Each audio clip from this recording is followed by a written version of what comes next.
Okay, now let's back to some randoms. We got 31 left to go. Let's see what we roll next. 7. What is this? The Kingdom of Ruin. Do not know a damn thing about this one. Let's find out what it is. You ever start up a show and almost immediately have the thought of, this should be happening 5 episodes from now? That's basically the first episode of Kingdom of Ruin. There is shit that needs way more build-up that is happening currently, that should be happening way later, because I don't fucking care about the things that are currently happening because they haven't been set up. The characters have not been set up. The world has been barely set up.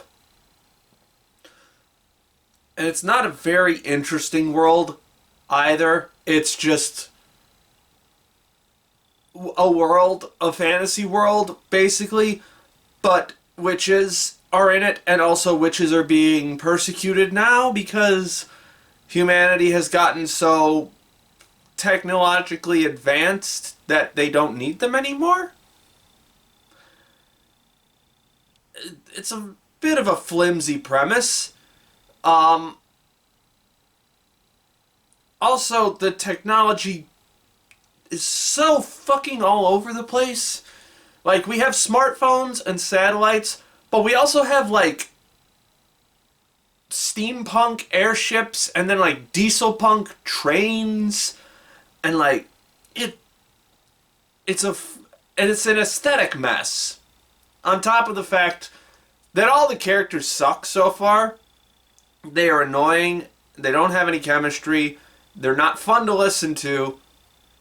I don't like anyone in this show, so we're just gonna move on. Alright, Kingdom of Ruin is off the list. How many do we have left? Down to 30 random shows left. Let's see what we roll next. It is gonna be 21, which is Kawagoe Boys Sing. It's either an idol show or a slice of life show. I guess we're about to find out. Okay. I have so many questions that this anime is not going to answer. I got, like, 10 minutes into Kawagoe Boys Sing. I was right that it is a... Well, no, I wasn't right. I said it was going to be an idol anime, maybe. Not really, no. It is about singing, but it's actually about a boys' choir. And, I can definitely say I've never seen that premise in anime before.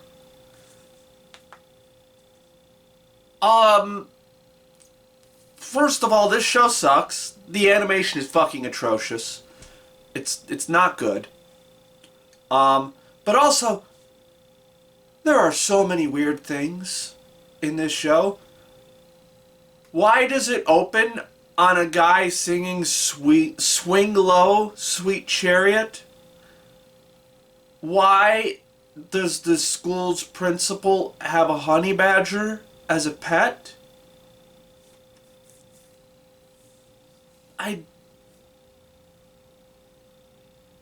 So many weird details about this show that are just weird, but not endearing.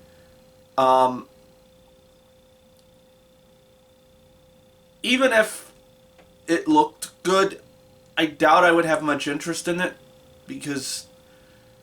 Oh, right, then there was this scene where, like, 2 characters were, like, turning a desk lamp on and off again, but they weren't, like, hitting a switch or, like, a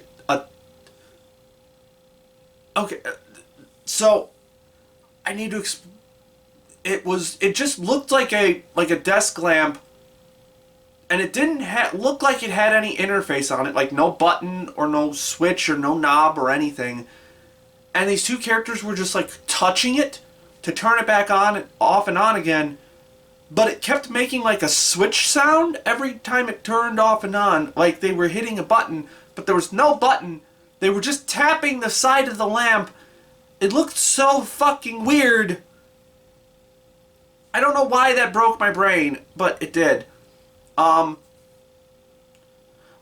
why are they singing Swing Low, Sweet Chariot? I'm still hung up on that. It's definitely a way to get me curious, but also it wasn't a particularly good performance. Like, that song is a slave spiritual. Like, you gotta put some soul into it. Which made me even more curious when I saw in the OP that there was one black guy in the cast. Like, yay for inclusion, but like, is that the only reason? Is it because we're gonna be singing spirituals in this? Because that could be a little yikes. And then the first choir song that they sung was also, like, very obviously, like, Christian-y. So, like, obviously a lot of choir music is Christian and, like, spiritual. So, like, that's unavoidable. But it's weird. This anime broke my brain for no goddamn reason. I have short-circuited for some reason. I don't know. It's ugly, though, so we're not going to watch it. Alright. Kawagoe Boys Sing is off the list. Also, I unfortunately ended up giving up on Yes Precure, which was a show that I needed to watch in order to watch the sequel. I got like 9 episodes into it, and I wasn't having fun like I did with other Precure series. It felt like a slog to start every episode and continue every episode. There were decent things about it, but unfortunately, this is also going to come off the list since I have no reason to watch it anymore. So we're going to replace it with Gridman Universe. Just because that feels like it could be a solid end cap kind of show. So anyway, let's roll another random and see what we get. Our next lucky winner is 20, which is Idolmaster Million Live. Alright. Didn't have much luck with the Idolmaster last season. Maybe I will have luck with this one. Well, unfortunately, that one was another dud. I got a little bit into the second episode of Idolmaster Million Live before I gave up, but I will say this show gave me some insight into some, like, why specifically I don't vibe with Idolmaster so far. I haven't seen the original Idolmaster, but again, I saw, what is it, UB149 or whatever, or U149 from the spring season, and I saw this one, and I do have to admit, like, for a half CG show, this is a well-produced show. For the most part. Like, the shot composition is really strong. Color design's really strong. Lighting's really strong. It is very cinematic and very, like, tightly directed. The CG movement can be really clunky sometimes, but when they do, I will say, like, the full idol performance in the first episode was actually pretty good. And it actually, that was basically my cue as to, like, being like, if this doesn't hook me, then this show is just in the trash immediately. But, like, that idol performance, like, kind of hooked me in that I was waiting for it to be like, show me why idols are fun and cool and, like, cute. And that performance definitely did it on a visual level.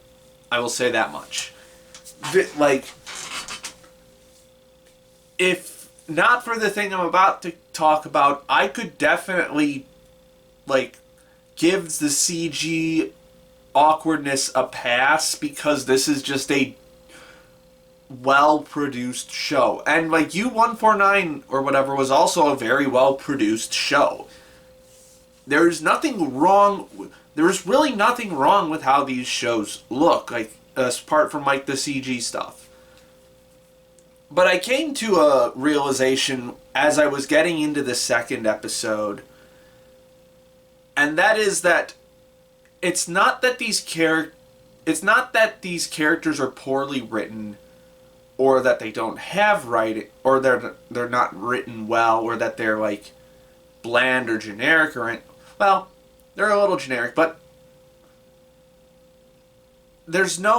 my problem with the writing for this show and with these characters is that there's no spice to them. Like, they are, everything about the writing for this show, and I'll say for a lot of the other one that U149 or whatever as well, the writing felt very by the book, stick to the template, do not deviate from you have these archetypes, do that archetype, do not deviate from it even by a single hair. And that is one of the reasons why I just can't vibe with Idolmaster so far, is because, like, it is so... I feel like it kind of says itself. It's a show about corporate idols. Like, idols, like, it's about an idol group that is, like, just a professional idol group being handled by producers and, like, suits. People, like, doing it, like, for, like, to make money through idols, and it accomplishes that. These feel like corporate idols. They feel like the generic idea of an idol, and all the different, like, character templates you could have for an idol. You have the Genki girl. You have the rich girl. You have the studious, kind of rich girl with the parent who doesn't believe in her dream. You have the mischievous one. And they are so by the book and stereotypical that there's nothing interesting about them. There's no zest. There's no spice. There's no roughness. There's no texture to them. Which, for all the problems Love Live has, there's a reason that I have finished at least half of Love Live. And it's because it has that zest, that texture to it. Sunshine, in particular, has so much zest to it because half of those characters are giant fucking weirdos. And I just don't get that from, at least from the Idolmasters that I've seen so far, I don't get that. Maybe the original series has it. I will get around to the original series at some point. But these sequels and spin-offs and whatnot and alternate whatevers aren't doing it a lot of favors in my book. I don't, like, thinking about it, I don't know why Love Live gets all of the hate. Because one of these shows is generic, by the book, corporate idol schlock, and it's not Love Live. All right, Idolmaster Million Live off the list. Let's roll again and see what we get next. It is 17. The Yuzuki family's 4 sons. Okay, the only thing I know about this one is that Crunchyroll got in trouble for using AI-generated subs for the first episode. I know they have fixed them since then, so let's see if the show proper is actually good. Yeah, not really vibing with that one, unfortunately. There's nothing, like, particularly wrong with it, but I got through, like, half an episode, and I was just mostly bored the whole time. It's, like, it's a very, very, like, low-tempo, dramedy kind of series. Like, it's like a... Get a little bit of humor and a little bit of drama in it. Very, got some coming-of-age stuff I can see that's going to be building up. A lot of, like, family relationship stuff with these 4 brothers whose parents died and are...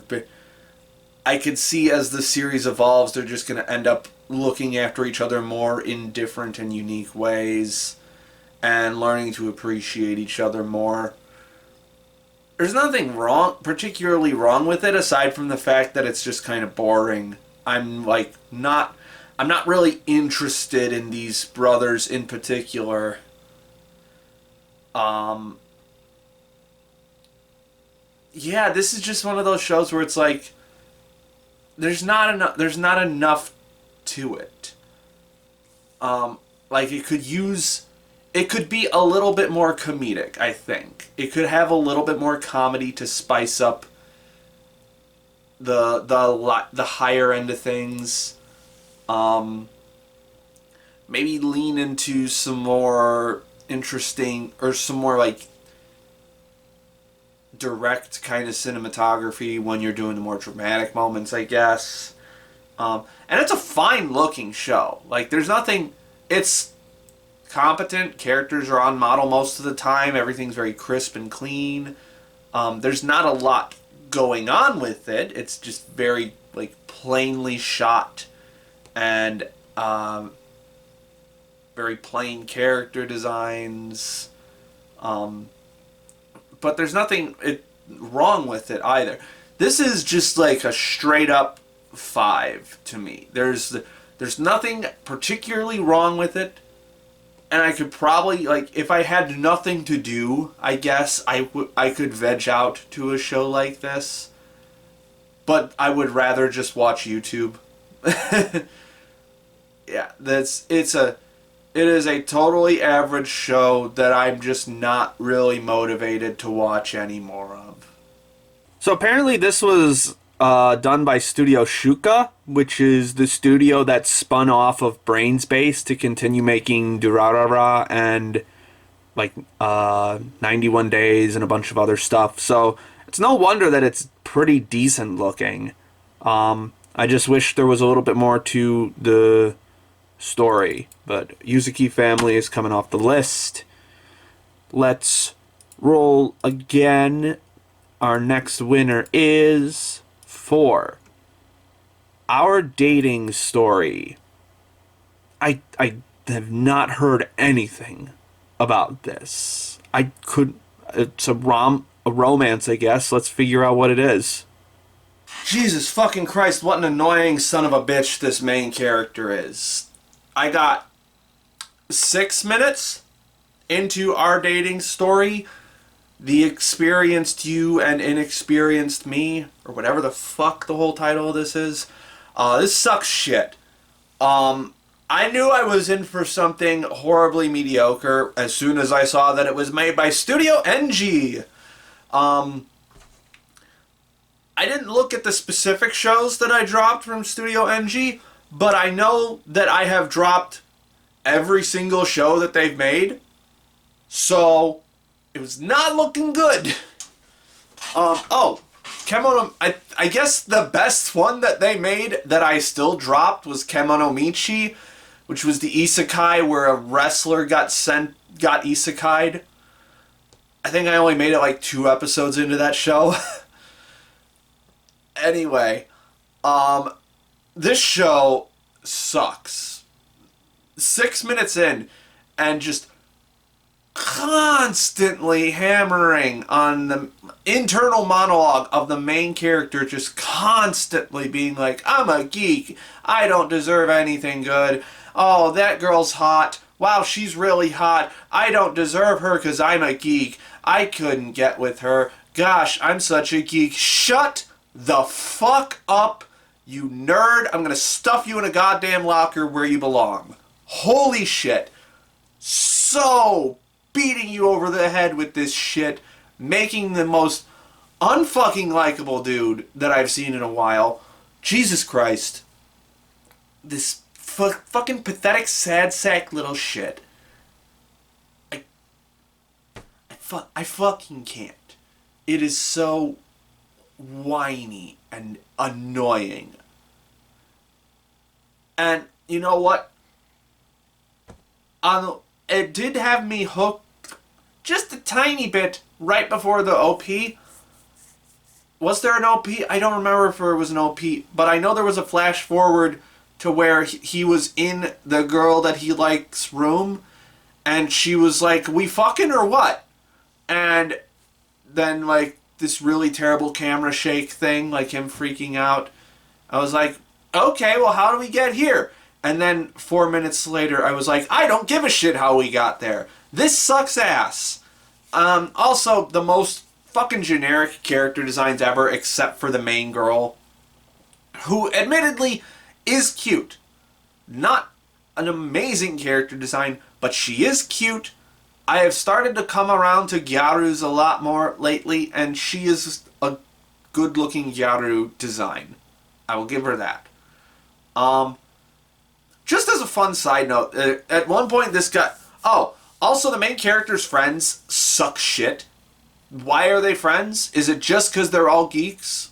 And they're all, like, social outcasts? Because they don't seem like his friends. They seem really mean to him. But as a side note, they mentioned that, like, a streamer named Ken, and then it's like, eventually they get on the subject of, like, him having, like, basically, like, a server where he, like, invites people into, and it reminded me of my friend, VGRKev. You can follow him on Twitch at twitch.tv/VGRKev, who is part of, I forget what the name of it is, but he's part of Dizzy Disaster's crew, and he's on, like, his Minecraft server and shit, and it reminded me of that. So that was a fun little thing that I was just like, I understand what is going on here, because I understand video games, sort of. I wish I understood the mindset behind this show, because it fucking sucked. Okay, our dating story is off the list. Let's see what we roll next. Is gonna be 21. It's pretty low on the list. What is it? Princess Principal Crown Handler 3. Okay, another Princess Principal movie. I was really satisfied with the last one where they set off an atomic bomb and then assassinated Archduke Ferdinand. Let's see if this one's just as crazy. Alright, another Princess Principal movie in the bag. Just finished the 3rd installment of Princess Principal Crown Handler. I don't recall if these movies have subtitles or not, but this was not quite as insane as the second movie, as I briefly opined previously. I'm trying to remember what season that was in. I think that was the spring 2022 season, I believe. Spring or fall, I can't quite remember. It was one of those. I'll have to check in again.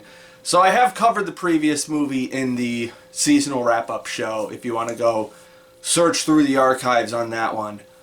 But this one wasn't quite as insane, but it definitely had a lot of plot moving along. A lot more of the political intrigue elements, a lot of the royal family infighting. And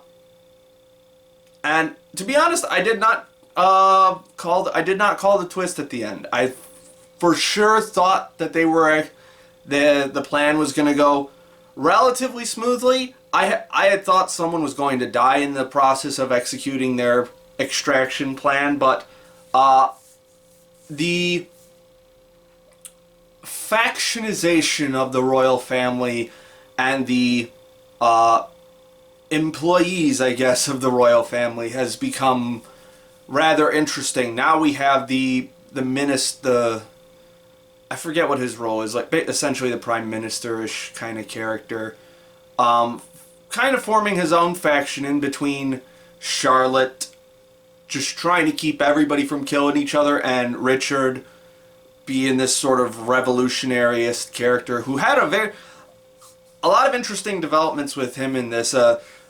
We found out that the New World exists. The New World exists in this as a colony of Albion, i.e. not Great Britain, which in the previous movie I had assumed that the assassin that Richard had hired was just like some sort of Eastern European thing, because he was very much mimicking the role of, I forget what the guy's name was, the guy who assassinated Archduke Ferdinand. I had assumed, I mean, that's obviously the historical parallel, but now knowing that Richard was the governor of the New World colonies for a while, and based on some of the, like, metaphorical speeches that this assassin character is going for, or uses, I guess the implication is that this guy is a Native American character, so that's interesting. They might have mentioned that in the second movie, and it just went over my head, but who knows. And they end up mentioning that those colonists in the New World are, like, attacking the natives there. I'm like, that is rare to bring up in anime. We're already talking about the genocide of the Native Americans. But we're also running into the issue. We are skirting along the issue that I had brought up in the Sugar Apple Fairy Tale episode, where it's like, how on the side of minority groups are you actually going to be with this entry? Because Richard is shaping up to be I'm on the side of the minorities and the downtrodden, but because I kill people, I have to be the bad guy kind of character. Which, to be honest, I'm getting a little frustrated with in media in general. You can be a little more complex than that. It's like, okay, we have established that killing people is bad. What else you got? So I don't dislike him as a character now. He is still an interesting little schemey kind of dude, and I'm interested in what they do with him after this, because he's ended up arrested at the end of this movie. And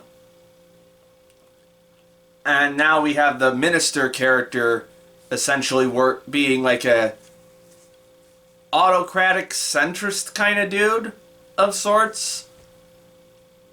Or probably more of a conservative, I guess you could say. I'm actually not sure what his policies. I'm sure we'll see what his policies are as the next films unfold, whenever those come out. I don't think the fourth film even has a release date yet, so it might be a very long time until we see more from this franchise. Who knows? Yeah. lot of interesting this was mostly a political play kind of movie. We got a pretty standard development for Princess Mary, who is now the heir to the throne, and how the people around her react to the pressure being put on her. I will say the attempted assassination of her and the face that Charlotte has afterwards, after seeing her like unconscious with that head injury, I kind of got chills from it. There was some really strong like framing. The soundtrack was working overtime, which that was kind of funny. I got like 50 minutes into the movie, and then like a choral track started up when they were in like that tram or whatever. I'm like, oh right, Yuki Kadra is the composer. I completely forgot. And then everything afterwards, I was like, yep, that's her. Yep, that's her, all right. Yeah, really not a lot, I guess, to say about this entry. It was fun and gripping. A lot of interesting political plays coming out. I'm interested in seeing how the royal house fractures even further, and just the general spy thrills of it all. There actually weren't that many like spy thrill stuff in this, so I guess that's a little bit of a disappointment, but it was still very tightly paced, very engaging, really strongly animated. I don't think there was a single point in this where I thought that anything looked bad. I think there was even less CG than in previous installments, if I recall correctly. And sounded good, acting was good. It's just fun movie. I guess not quite as insanely awesome as the previous one, but I mean, the last one had the assassination of Archduke Ferdinand and the atomic bomb in it. Oh yeah, they didn't really come back to that, huh? I'm sure that will come up later. But, yeah, I'm enjoying this franchise quite a bit. Alright, Princess Principal, Crown Handler 3 is complete.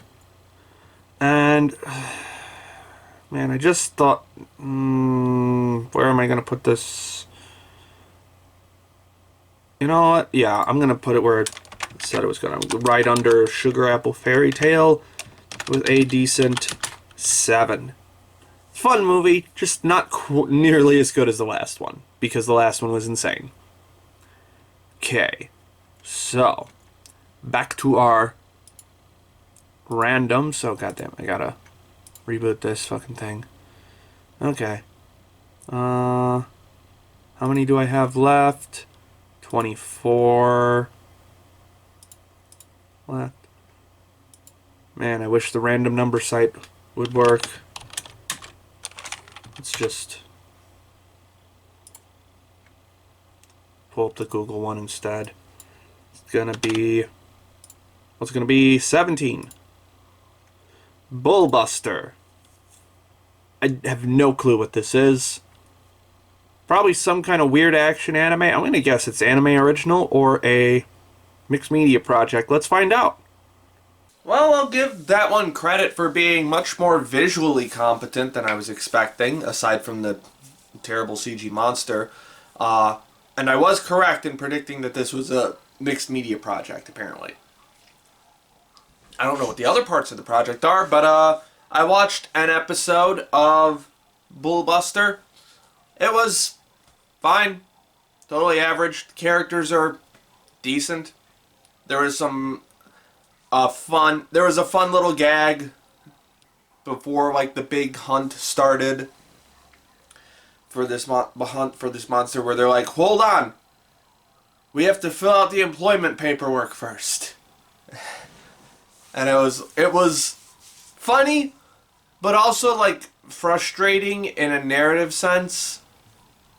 The gag, I understood the point of the gag, but for some reason, like, its narrative placement and like the framing or something like that didn't quite work as well as I would would have hoped it would. Weirdly enough, the thing that just makes me not interested in this show is like the setup for this world, like the premise itself. It's like, okay, so this island has just been like invaded by a bunch of like essentially like small like kaiju, sort of, not like giganto kaiju, but like giant, big old monsters, like the size of like an elephant or something. And it's like, it's the job of this pest control group to keep the island in as much shape as possible until the problem is solved and that people can return to the island. Which, first of all, like, we see what the island looks like now. Once that much overgrowth happens, you kind of just have to knock everything down anyway. Like, it would be faster, cheaper, and safer to just completely start from scratch on that island. So, like, the premise makes absolutely no sense. And also, there is no reason they wouldn't, knowing that, there is no reason they wouldn't just, like, carpet bomb the shit out of that island to just kill all of the monsters there. Or, you know what? Send in soldiers to kill the monsters instead of, like, a random private pest control business that has 4 employees. It's like, the setup and the premise makes absolutely no sense. And I feel like it's just going to make less and less sense as the story goes on. So, like, with everything else just being kind of okay, I don't really have much drive to see any more of this world, I guess. It's just, it's fine aside from the weird plot shit, but not all that interesting. Alright, Bullbuster is off the list. We're going to do one more for this video. So let's see, we got 23 randoms left. So let's see what we roll next. It's going to be, what's it going to be? 20. Good Night World. I believe this is a Netflix one. Absolutely no clue what it's about. Haven't heard a single thing about it. Let's figure out what it's about. Oh, fucking hell, I'm getting SAO flashbacks, and not in a fun way. Not that there is usually a fun way for that. I barely made it a few minutes into Good Night World, which, based on the title, yeah, it's a tech-focused game. I assume it's video game focused since this starts in a video game, and they go to great lengths to explain a lot of stuff about the video game, but none of it makes any goddamn sense. Where do I start? Okay. So, we meet these 2 rando characters who explain that they've been chasing this dragon for like 3 days straight. And then they're like, oh, it's flying into the Akabane family's territory. And then one of them's like, those gaming addicts? I'm like, you've been chasing a dragon for 3 days straight, and you took off work to play this game. I'm sorry, sir, but that makes you a gaming addict. And there is no way that he wouldn't know that. Secondly, there is no game, especially no MMO, where you can just one-shot a boss like a dragon. That type of game doesn't exist. And if it did, it would be a really terrible game that no one plays. Like, this is how you know that the people who made this show don't know what the fuck, don't fucking know anything about video games. This wouldn't be a fun game, like, if that was possible. Like, giant dragon that's hundreds of times bigger than the player character's model. Oh, I can just one-shot it. That's not a game. That's not a fun game. It also looks like it might be VR, but who fucking gives a shit? Also, when he one-shots the dragon, his hand never moves down. Like, he has a sword and he, like, cuts the dragon's head off, basically. But they never animate his hand moving down. Like, it's supposed to be, like, I get it's supposed to be, like, super fast because he's, like, super good at the game. But what they should have done is just, like, flash cut from his hands being up here to his hands being down here with the sword. But his hand just stays up here the whole time. Why would you, like, draw the sword back after cutting all the way through the dragon's head? That's stupid. This anime's stupid. Next. Alright, Goodnight World is off the list. And now it's time for our end caps, and I decided to move them around a little bit. So up next is Gridman Universe.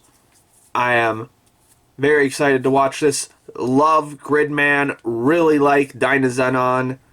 I want to see that crossover. I was hoping it would come to theaters before I eventually got to it online, but it doesn't look like that's happening at any point. So let's jump in.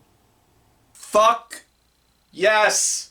Gridman fucking rules. I love this franchise. I've forgotten how much I like this franchise. It's been, what year was Dynazenon? Was that 2021? So it's been like 3 years, I think. Almost 3 years. Fuck, man. Yeah, I just watched all of Gridman Universe, the new movie that came out last year. That fucking ruled. Just 2 hours of awesome kaiju fights, really strong, just like character chemistry, and phenomenal visual presentation, just so fun. This show is so fun. This franchise is so goddamn fun. I don't think I've specifically talked about Gridman before in any videos. I may have talked about Dynazenon, but I'm not sure. I am unsure if I have talked about Dynazenon before. That might have been in, like, the very first seasonal wrap-up show series, like, from that spring. I know it was a spring season. I don't know. I just don't know if I've talked about it before, but the SSS franchise, I'm just going to call it the Gridman franchise, is by far the best anime version of a tokusatsu series. If you're unfamiliar, tokusatsu being like it basically means like special effects series. It's a live action series with that has heavy like special effects work.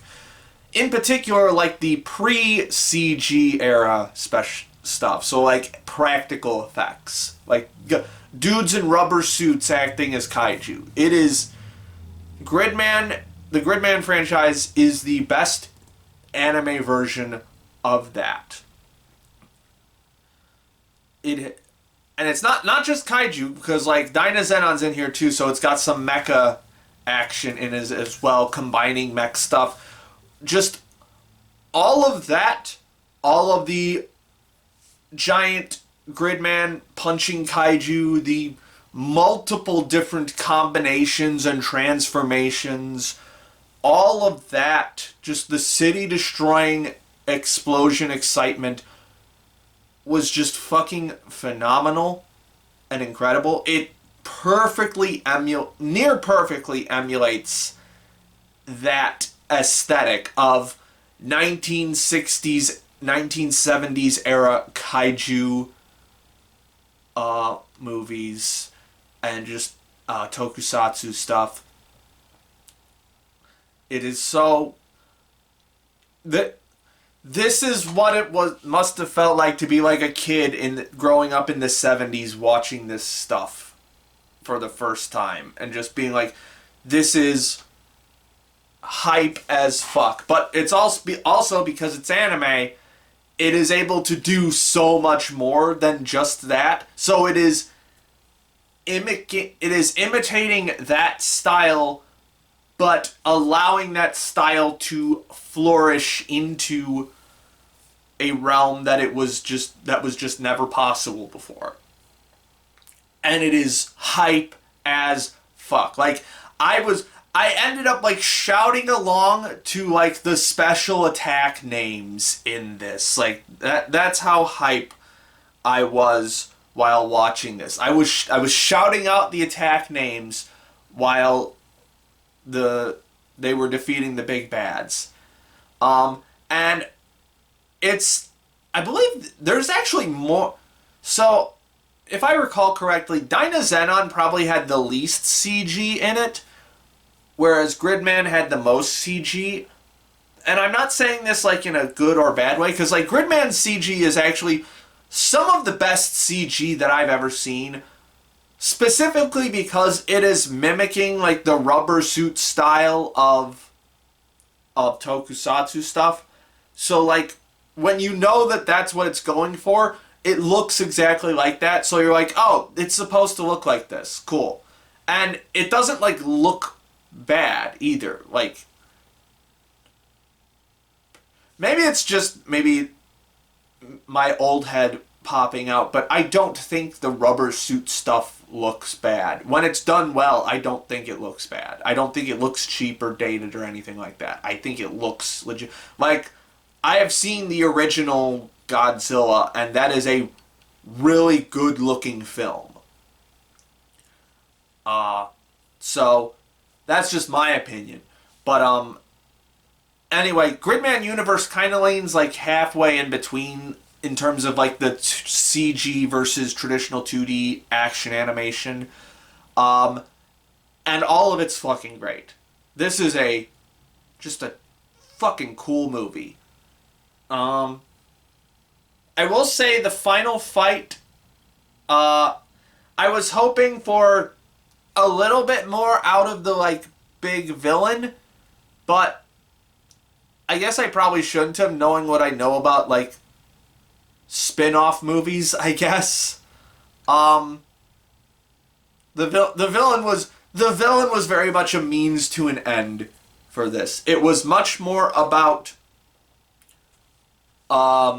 putting Gridman back together, I guess you could say, than it was about this particular villain.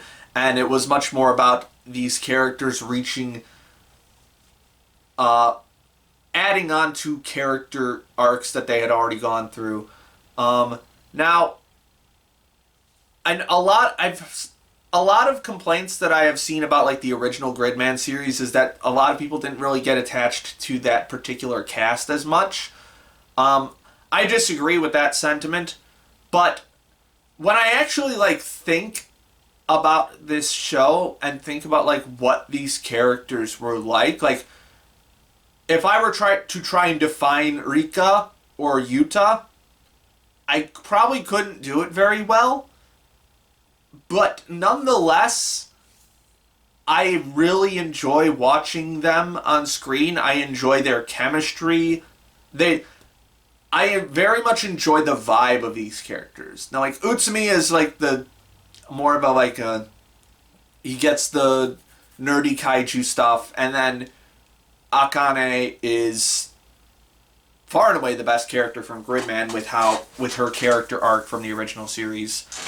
But I can understand how people might not vibe with Yuta and Rika, but because it's like I can't definitively tell you what I like about these characters because there's not a lot of characterization, at least not stuff that is like readily identifiable. It is much more about vibes, I guess. I feel something when I watch these characters. And I think a lot of it is, well, at least part of it for Rika is her voice actress, who I've forgotten her name. I can't believe, I should have looked it up before I got here, is so unique sounding. Like, no, I'm pretty sure she's like a non-anime voice actor or voice actress. But normally when that happens with anime, it sounds kind of bad and off. Like with a lot of anime movies. I think I have mentioned this before in countless anime movies that I've done for this show, where like there'll be like a very obviously non-voice actor voicing a role, but Rika is like feels different in that her voice actress doesn't sound like an anime voice actress, but she also sounds like a really fucking good voice actress. Like, she just gets the vibe of this character is just perfect. Also, I love her design. I love all the designs of the characters in the show. That's another thing, is this show, just on a design level, is fucking perfect. The character designs, the human character designs are great. The Gridman designs are great. The kaiju designs are great. Everything looks cool and perfect. It looks exactly like how it's supposed to. Like, even in the live action segments, which, yes, there are some live action segments in this, it looks exactly like what you think it's supposed to look like. And it is, like, the best version of that. I own 2 figures from this show. I have a Rika figure and I have a Yume figure, which very happy to see more of the Dynazenon crew. I liked seeing Yomugi, or Yono, what's his name? Yomogi? I forget what his name is. I can't believe I forgot what his name is. I'm getting him mixed up with Ononoki from Monogatari. I loved him and Yume and their flirty banter as a boyfriend girlfriend stuff, and just the constant like, hey Yuta, are you gonna confess to Rika yet? Come on, you should do it. Come on. And that ties into not a central theme of this show, of this movie, but like a nice little like accent theme to like make this movie less hollow than just a kaiju beat 'em up. This like Yuta constantly like trying to build up the courage to finally confess to Rika, and like her also over the course of the movie growing closer to him as well, and understanding that she likes him as well. Now, my one problem with this movie is maybe I just missed it, but at one point it's like, Yuta, you have to assimilate with Gridman to pull him out of the Gridman universe, but you won't come back because it's impossible. And then he's like, yeah, I'll do it. And like Rika is upset about that, and so because he's going to disappear, and then he does that. Then a big old giant fight happens. Many fights happen, and then he's just back in the real world with everyone else. Maybe I missed an explanation, but it feels like they just straight up didn't fucking explain it at all and just kind of glossed over it. So in the comments, please explain to me what happened. Am I crazy, or did they just skip over the explanation? Or was there some kind of implication for it hidden somewhere? I don't know. And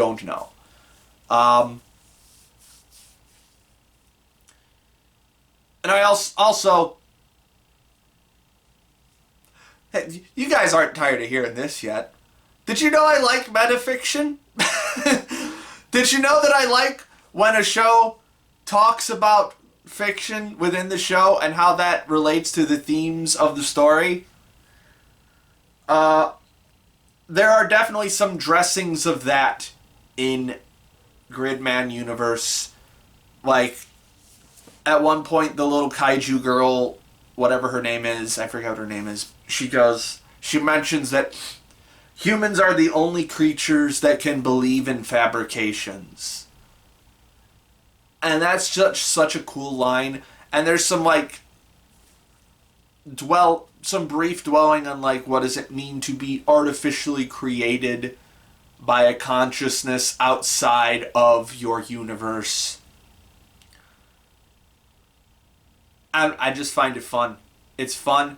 I would have to watch this movie again to get, like, all of the details of how that plays in, because it's more than I've just mentioned there. It's just, I like it. I love Gridman. I love this franchise. Akira, Amamiya, I need you to keep making cool, awesome things. Doesn't even have to be Gridman, because I also loved Inferno Cop. But also, I wouldn't mind more Gridman. Yeah. This rules.